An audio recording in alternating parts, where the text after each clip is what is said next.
بسم اللہ الرحمن الرحیم۔ اللہ رب العزت کا احسان عظیم ہے کہ جس نے آج ایک بار پھر اپنا اور اپنے حبیب کا ذکر کرنے کی توفیق عنایت فرمائی۔ ہر ابتدا سے پہلے، ہر انتہا کے بعد ذات نبی بلند ہے، ذات خدا کے بعد دنیا میں احترام کے قابل ہیں جتنے لوگ، میں سب کو مانتا ہوں مگر مصطفیٰ کے بعد، میں سب کو مانتا ہوں مگر مصطفیٰ کے بعد، میں سب کو مانتا ہوں مگر مصطفیٰ کے بعد۔ السلام علیکم ناظرین، میں آپ کا میزبان محمد آصف اقبال نشاہی قادری آپ کے لیے لے کر آیا ہوں پروگرام دین و دنیا۔ اللہ رب العزت سے امید کرتا ہوں کہ آپ سب خیریت سے ہوں گے۔ آج ہمارا موضوع ہے طہارت۔ طہارت ایسی چیز ہے جس کے بغیر نماز ہوتی ہی نہیں، جس کے بغیر نماز ہوتی ہی نہیں، بلکہ علماء نے لکھا ہے کہ جان بوجھ کر نماز ادا کرنا کفر ہے، نماز ادا کرنا کفر ہے۔ اور کیوں نہ ہو، اس بے وضو بے غسل نماز پڑھنے والے نے عبادت کی بے ادبی کی اور عبادت کی توہین کی۔ رسول خدا صلی اللہ علیہ وآلہ وسلم نے فرمایا نماز جنت کی کنجی ہے، نماز جنت کی کنجی ہے، اور نماز کی کنجی طہارت ہے، نماز کی کنجی طہارت ہے۔ ایک مرتبہ رسول خدا صلی اللہ علیہ وآلہ وسلم صبح کی نماز یعنی فجر کی نماز میں تلاوت فرما رہے تھے سورۃ روم کی، تو آپ کو متشابہ لگا۔ آپ نے نماز کے بعد فرمایا کیا حال ہے ان لوگوں کا جو ہمارے ساتھ نماز پڑھتے ہیں لیکن اچھی طرح طہارت نہیں کرتے۔ سوال یہاں یہ پیدا ہوتا ہے کہ یہاں صرف ناقص طہارت کرنے کا وبال یہ ہے، اور جو بے طہارت نماز پڑھتے ہیں ان کا وبال کیا ہوگا؟ سرکار دو عالم صلی اللہ علیہ وآلہ وسلم نے فرمایا طہارت نصف ایمان ہے، طہارت نصف ایمان ہے۔ آج ہم طہارت پہ بات کریں گے۔ طہارت دو قسم کی ہوتی ہے، طہارت دو قسم کی ہوتی ہے، طہارت صغریٰ اور طہارت کبریٰ۔ آج ہم طہارت کبریٰ یعنی وضو پر بات کریں گے، طہارت کبریٰ یعنی غسل وغیرہ ہوتے ہیں۔ تو آج ہمارا موضوع ہوگا جس پر ہم گفتگو کریں گے، جس پر ہم یہ علماء کرام سے جاننے کی کوشش کریں گے کہ وضو کیا ہے اور وضو کے احکامات کیا ہیں۔ اب میں اپنے مہمانوں کا آپ سے تعارف کروانا چاہتا ہوں۔ میرے ساتھ ہیں زینت القراء، فخر القراء، استاد القراء، قاری محمد عمر فاروق توقیروی، اور ان کے ساتھ ہے میری ننھی منی مہمان ابیہا آصف جو اول کلاس کی طالب علم ہیں۔ اپنے پروگرام کا آغاز میں تلاوت قرآن پاک سے کرنا چاہتا ہوں، اور قاری صاحب سے ملتمس ہوں کہ وہ آئیں اور ہمیں قرآن پاک کی تلاوت سے ہمارے دلوں کو منور فرمائیں۔ جی قاری صاحب۔ اعوذ باللہ من الشیطان الرجیم،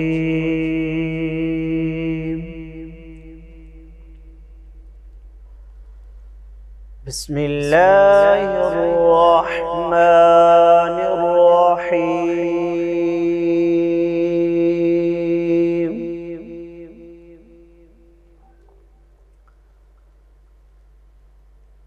الرحمن علم القرآن،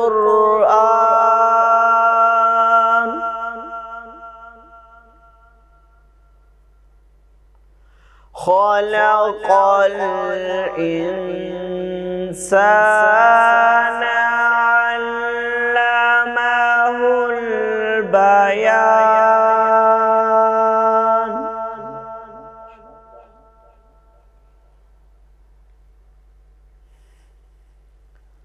الرحمن علم القرآن، خلق الإنسان علمه البيان،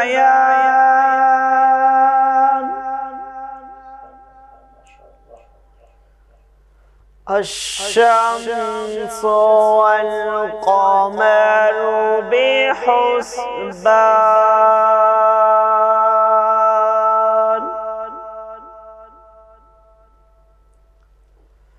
والنجم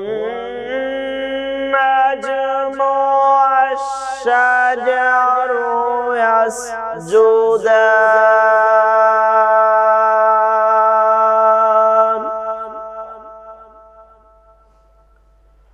والسماء رفعها ووضع الميزان ألا تطغوا في الميزان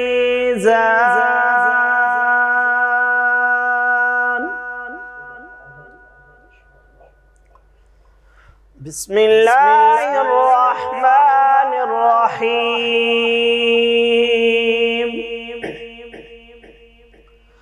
إنا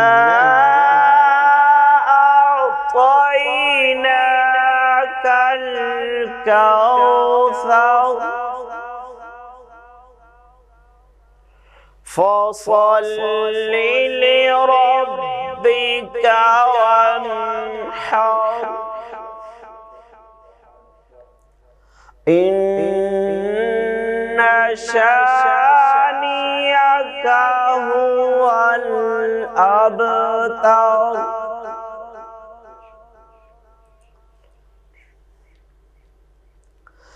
إنا أعطيناك الكوثر فصل لربك وانحر إن شانئك هو الأبتر صدق الله العظيم. جزاک اللہ ماشاءاللہ. ناظرین، اب میں آپ کو اپنی چھوٹی سی ننھی منی مہمان سے ملوانا چاہتا ہوں جو ہمیں قرآن پاک کی عظمت اور نعت رسول مقبول صلی اللہ علیہ وآلہ وسلم پر لکھے ہوئے چند اشعار سنائیں گی. جی ابھی حاصف. صحیفہ جو بھی ہو قرآن ہو نہیں سکتا، صحیفہ جو بھی ہو قرآن ہو نہیں سکتا، منافق کو کبھی احساس ایمان ہو نہیں سبحان اللہ سکتا. سبحان اللہ. نہ ہو تعظیم جس کے دل میں سرکار دو عالم کی، نہ ہو تعظیم جس کے دل میں سرکار دو عالم کی، تو پھر میں کیوں نہ کہوں عبادت لاکھوں کر لے مسلمان ہو نہیں بے شک عبادت لاکھوں کر لے مسلمان ہو نہیں سکتا. قرآن تیری رحمت کا دیوان نظر آیا، قرآن تیری رحمت کا دیوان نظر آیا، آقا تیری صورت تیری سیرت کا عنوان نظر آیا. ماں زاغ ہے آنکھیں تو شمس ہے رخ ناصر، سبحان اللہ ماں سبحان زاغ ہے آنکھیں تو شمس ہے رخ ناصر. قرآن کے چہرے پہ قرآن نظر آیا. سبحان اللہ سبحان قرآن اللہ. کے چہرے پہ قرآن نظر آیا. وہ دیکھنے والوں سے جدا دیکھ رہا ہے، بے شک بے وہ شک. دیکھنے والوں سے جدا دیکھ رہا ہے. سبحان ارے حالق تو محمد کی ادا دیکھ رہا ہے. سرکار کی نظریں ہیں گناہگاروں پہ ناصر، سرکار کی نظریں ہیں گناہگاروں پہ ناصر. سرکار کے چہرے کو خدا دیکھ رہا ہے، سرکار کے چہرے کو خدا دیکھ رہا ہے. ان کا کرم ہوا تو میری بات بن گئی، بے شک. ان کا کرم ہوا تو میری بات بن گئی. عشقوں کو جب زباں ملی تو نعت بن گئی. جی ناظرین، یہ تھی ابیہ آصف. اور اب میں پروگرام میں سے آپ سے اجازت چاہوں گا کہ یہ میرے مہمان جو ہم نے بلائے تھے ان کے پاس وقت کی کمی ہے، اس لیے یہ یہاں سے جانا چاہیں گے. اور واپس بریک سے جب ہم واپس آئیں گے تو ہمارے ساتھ ہمارے ریگولر مہمانان گرامی ہوں گے. جی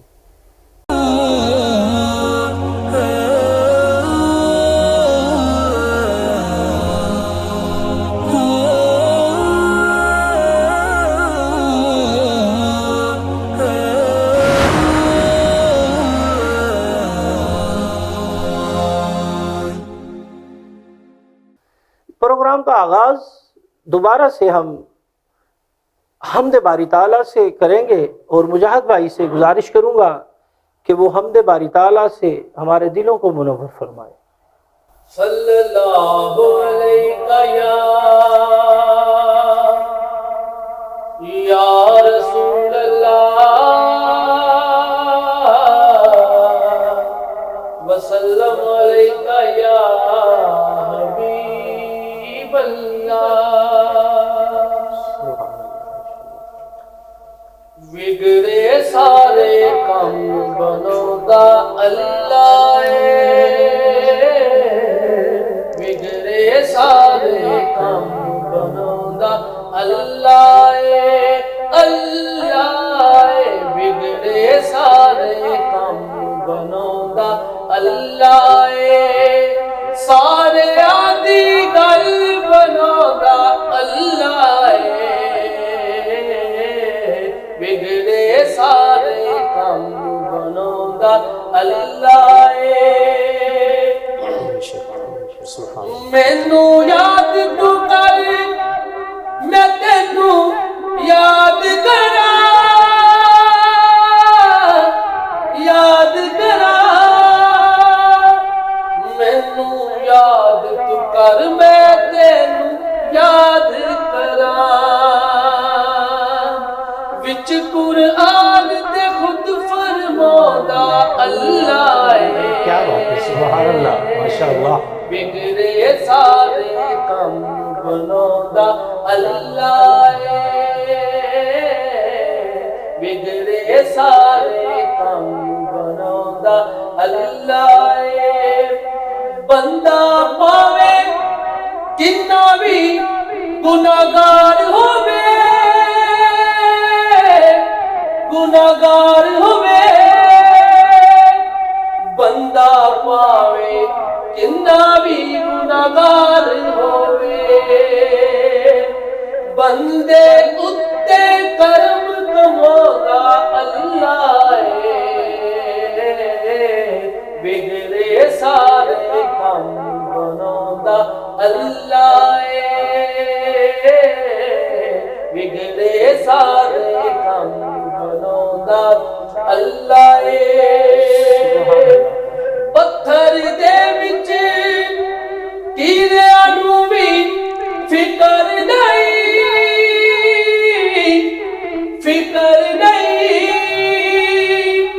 پتھر دے وچ کیڑیاں نوں بھی فکر نہیں کیونکہ ہر تھاں رزق پچھودا اللہ بگڑے سارے کم بنودا اللہ اللہ بگڑے سارے کم بنودا اللہ سارے آدھی گل بنودا اللہ بگڑے سارے کم بنودا اللہ سبحان اللہ جی، یہ تھے مجاہد بھائی حمد باری تعالیٰ پیش کر رہے تھے۔ اب میں اپنے پروگرام کے موضوع کی طرف آتا ہوں، یعنی ہم بات کریں گے وضو پر۔ اس کے لیے جاننے کے لیے کہ وضو کیا ہے اور اس کے لوازمات کیا ہیں، اس کو طہارت میں کیا درجہ حاصل ہے، اس پر بات کرنے کے لیے ہم قاری صاحب کی طرف جائیں گے، یعنی کہ میری مراد علامہ صاحب کی طرف ہے کہ میں ان سے پہلا سوال یہ کروں گا کہ قاری صاحب ہمیں بتائیں کہ قرآن پاک میں وضو کے کیا احکامات ہیں اور وضو کے کتنے فرض ہیں۔ بسم اللہ الرحمن الرحیم الحمد للہ رب العالمین والعاقبۃ للمتقین والصلاة والسلام علی سید الانبیاء والمرسلین وخاتم النبیین۔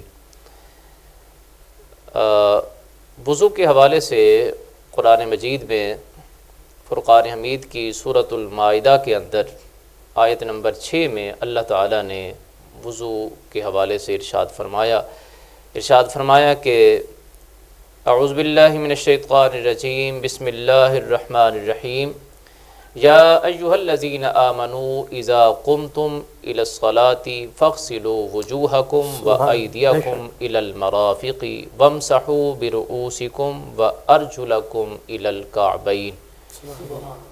اللہ تعالیٰ نے ارشاد فرمایا کہ جب بھی تم نماز کے لیے کھڑے ہونے لگو، نماز پڑھنے کی تیاری ہے، نماز کے لیے کھڑا ہونا ہے، تو فرمایا کہ فاغسلوا وجوہکم، اپنے چہرے کو دھو۔ اس کے بعد فرمایا کہ وایدیکم الی المرافق، اور اپنے ہاتھوں کو کوہنیوں تک دھو لو، اور پھر فرمایا وامسحوا برؤوسکم، اور اپنے سر کا مسح کرو، سبحان اللہ۔ وارجلکم الی الکعبین، فرمایا کہ اور ٹخنوں سمیت جو ہے اپنے پاؤں کو دھو۔ تو قرآن مجید کی اس آیت کریمہ میں اللہ تعالیٰ نے وضو کے حوالے سے جو ہے ایک تو وضو کا طریقہ بھی بتا دیا، یہی وضو کے فرائض ہیں، مسلم شریف کی حدیث کے اندر بھی یہی وضو کے لیے فرائض بیان کیے گئے، اور اللہ تعالیٰ نے ان کو ایک ترتیب سے بیان فرمایا۔ سب سے پہلے چہرہ دھونا ہے، اس کے بعد ہاتھ جو ہے وہ کونیوں تک دھونے ہیں، پھر سر کا مسح کرنا ہے، اور پھر جو ہے اپنے پیروں کو دھونا ہے۔ بے شک۔ اور اس کے علاوہ اگر وضو کا مسنون طریقہ، سنت کے مطابق طریقے کی بات کی جائے، حضرت امام حسین رضی اللہ تعالیٰ عنہ روایت فرماتے ہیں کہ میرے والد حضرت علی المرتضیٰ شیر خدا رضی اللہ تعالی عنہ نے ارشاد فرمایا کہ پانی لاؤ۔ آپ فرماتے ہیں کہ میں پانی لے آیا، آپ نے برتن کے اندر ہاتھ داخل فرمانے سے پہلے 3 مرتبہ ہاتھوں کو دھویا، اس کے بعد حضرت علی المرتضیٰ رضی اللہ تعالیٰ عنہ نے 3 مرتبہ کلی کی، 3 مرتبہ ناک میں پانی ڈالا، اور اس کے بعد 3 مرتبہ آپ نے اپنے چہرے کو دھویا، 3 مرتبہ ہی اپنے ہاتھوں کو دھوا، اور 1 مرتبہ مسح کیا، اور 3 مرتبہ اپنے پیروں کو دھو لیا۔ اس کے بعد حضرت علی المرتضیٰ رضی اللہ تعالیٰ عنہ نے پھر فرمایا کہ پانی لے آؤ۔ پانی آپ فرماتے ہیں کہ میں پھر پانی حاضر کیا، حضرت علی المرتضیٰ نے کھڑے ہو کر وہ وضو کے بچا ہوا جو پانی تھا اس میں سے چند گھونٹ پیے، اور پھر فرمایا کہ یہی تمہارے نانا جان کی سنت ہے۔ سبحان تو یہ وضو کا مسنون طریقہ بھی ہے۔ تو قاری صاحب، وضو کی فضیلت کیا ہوگی؟ وضو کی فضیلت کے بارے میں ہمیں بتائیں۔ وضو کی فضیلت جو ہے قرآن کی اسی آیت سورۃ المائدہ کی آیت نمبر 6 کے آخر میں اللہ تعالیٰ نے فرمایا کہ واللہ یحب المطہرین، فرمایا اور اللہ پاک رہنے والوں کو محبت فرماتا ہے، پسند فرماتا ہے، ان سے محبت فرماتا ہے۔ تو یہ ایک فضیلت یہ بھی ہے کہ جو بندہ پاک رہتا ہے، وضو بھی پاک کرتا ہے، غسل بھی پاک کرتا ہے، ویسے بھی انسان کو پاک ہی رہنا چاہیے۔ تو یہ یعنی اس کی فضیلت یہ حاصل ہوتی ہے کہ بندہ جب پاک ہوتا ہے تو وہ پاک رب کی ذات اس سے محبت فرماتے ہیں۔ سبحان اللہ، ماشاء اور پھر مسلم شریف کی حدیث ہے، حدیث نمبر 244 ہے، حضرت ابو ہریرہ رضی اللہ تعالی عنہ سے مروی ہے کہ نبی کریم صلی اللہ علیہ وآلہ وسلم نے ارشاد فرمایا، آقا علیہ الصلوۃ والسلام نے فرمایا کہ جب کوئی مومن وضو کرتا ہے سبحان اللہ، اور وہ اپنے چہرے کو دھوتا ہے، اور جب وہ پانی اس کے چہرے سے گرتا ہے یا آخری قطرہ گرتا ہے، تو حضور نے فرمایا کہ اس کے آنکھوں کا اور چہرے کے گناہ جو ہیں وہ اس کے ساتھ گر جاتے ہیں، اللہ، وہ جھڑ جاتے ہیں۔ سبحان اللہ، اسی طرح فرمایا کہ جب وہ اپنے ہاتھوں کو دھوتا ہے تو ہاتھوں کے گناہ، اسی طرح جب پیروں کو دھوتا ہے تو پیروں کے گناہ جو ہے، جس طرح انسان کوئی غلطی کرتا ہے، کوئی چل کے جاتا ہے، تو حضور نے فرمایا کہ اس طرح جو ہے وہ گناہ بھی جھڑ جاتے ہیں۔ سبحان اللہ، اسی طرح ایک اور حدیث شریف میں ہے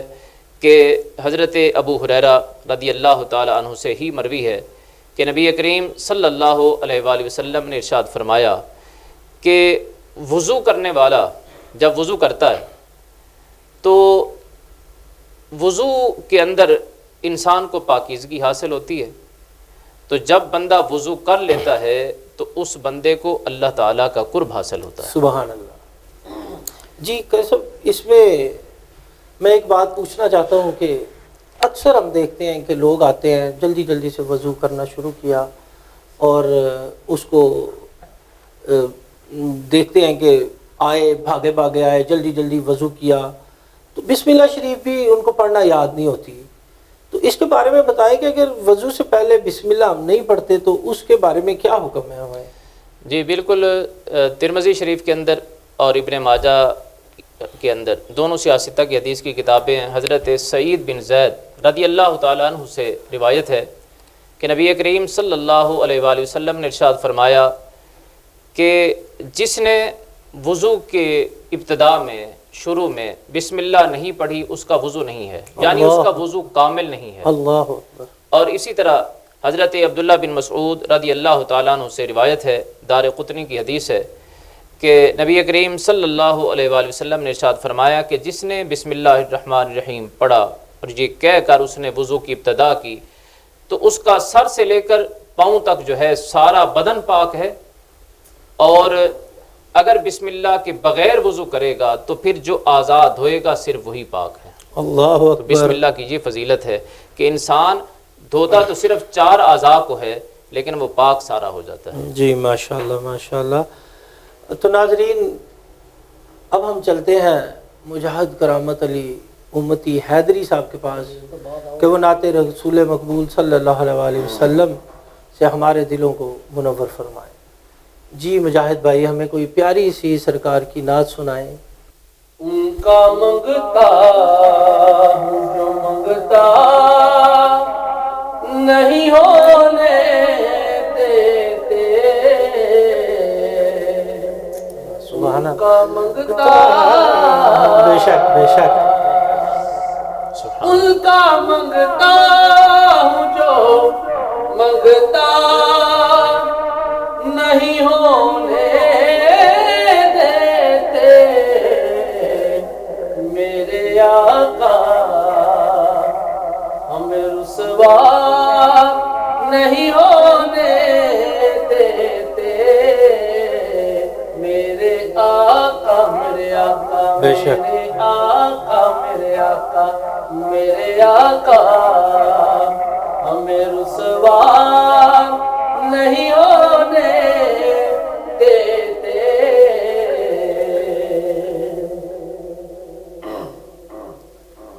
میرے ہر عیب کی کرتے ہیں وہ پردہ پوشی، سبحان اللہ، کیا بات ہے، میرے ہر عیب کی۔ میرے ہر عیب کی کرتے ہیں وہ پردہ پوشی، میرے جرموں میرے جرموں میرے جرموں کو تماشا نہیں ہونے دیتے۔ کیا بات ہے، سبحان اللہ۔ میرے جرموں میرے جرموں کو تماشا نہیں ہونے دیتے، ان کا منگتا منگتا ان کا منگتا منگتا ان کا منگتا وہ جو منگتا نہیں ہونے دیتے، بات کرتا ہوں تو سانسوں سے مہک آتی ہے، بات کرتا ہوں تو سانسوں سے مہک آتی ہے، میرے لہجے میرے لہجے میرے لہجے کو وہ میلا نہیں ہونے دیتے۔ کیا بات ہے، سبحان اللہ۔ ان کا منگتا منگتا ان کا منگتا وہ جو منگتا نہیں ہونے دیتے، آپ کی یاد سے رہتی ہے نمی آنکھوں میں، سبحان اللہ۔ آپ کی یاد سے رہتی ہے نمی آنکھوں میں،